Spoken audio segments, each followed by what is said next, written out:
Did you know that in this August 9th general election, we have a number of independent candidates that stemmed out of political parties close to 6,000. That tells you that in the government that will be formed after this election, the independent candidates there are going to be a lot of leaders that are going to be elected on independent tickets. And by the way, the political, I think somehow the independent candidates have a liberty of even abstaining from voting in the National Assembly.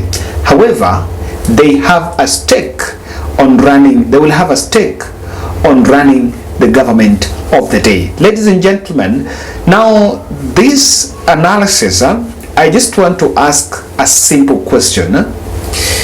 Do you think William Ruto tasked Rigathi Gachagua to address the issue of independent candidates?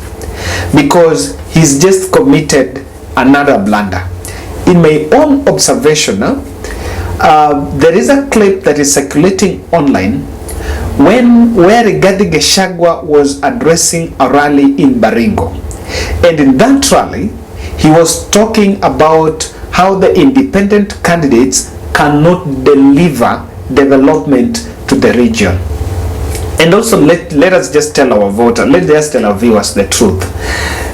Even an independent candidate, someone who won an independent ticket, is going to get the CDA funds. The CDA funding does not even depend on who is the president. The number two is these independent candidates, they belong to some belonging to some political party somewhere. In fact, majority of independent candidates have stemmed from ODM and UDA, because these are the parties that conducted reasonable nominations, and through the nominations, some people who lost, decided to run on independent tickets. This is a big blunder, and I want you to listen to this 20-second clip by Rigathi Gachagua talking to people about the issue of recruitment. And this has captured the attention of many because he has been on the campaign trail with a manifesto that is the only one talking about how the Kenya Kwanza team are going to address the issue of police welfare. Even though we also know that Malala some few days ago was also making another blunder with the police. But let's listen to this. Nataka nikushauri, nataka kusaidika, utupatie watu wetu wale watakuja kwangu kuchukua barua ya kwenda jeshi. Ukiniletea mtu ya independent atanitoa wapi? Mimi nitakuwa na biashara na yeye? Mimi siko na biashara na yeye. Kwa hivyo mtupatie watu ya mrengo wetu.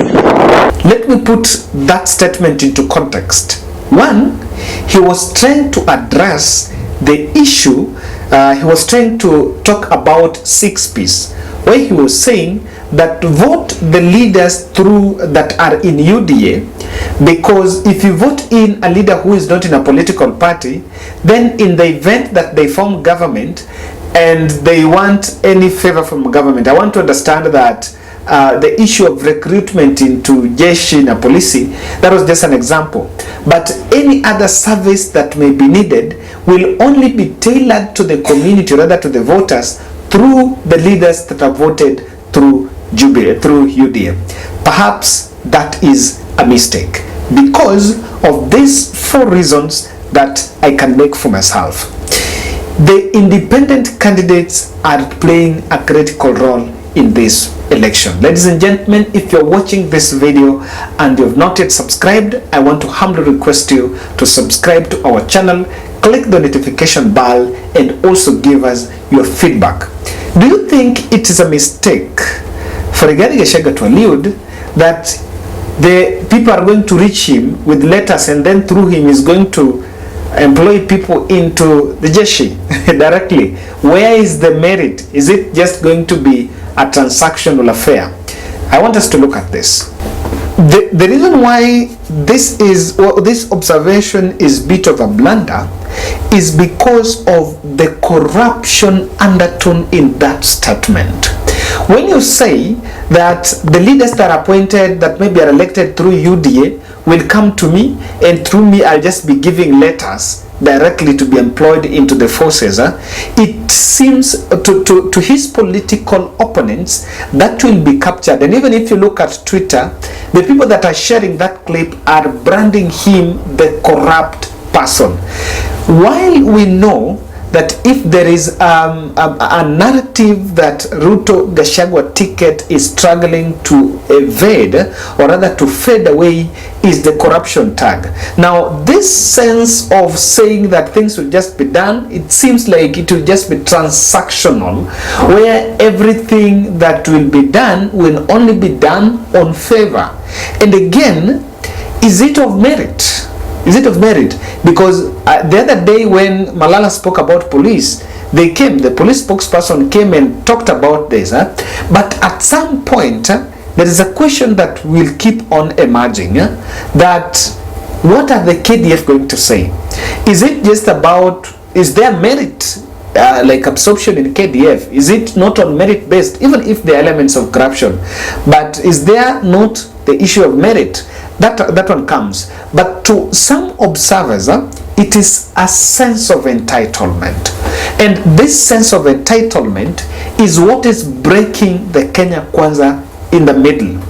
If you listen to Mwangi Kiunjuri, listen to Irungu Nyakera, you listen to even William Kabogo, he's on record saying this, and a host of aspirants from central Kenya, they have been blocking, they have been criticizing Rigathi Gachagua. And in fact, he's saying that, you know, when you say that everything will be on him, it means that they are going to take charge of everything. Then, you know, he speaks as if they have it already. They have it already. It's just a matter of going to take it. That sense of entitlement will be treated, because what Rigathi Gachagua is simply saying to people who support Kenya Kwanza, and this is what they will actually interpret, that if you're not elected to UDA, it is that statement is not only targeting independent, but even affiliate parties within the UDA, within the Kenya Kwanza. So that is why it is a bit of damaging to that ticket.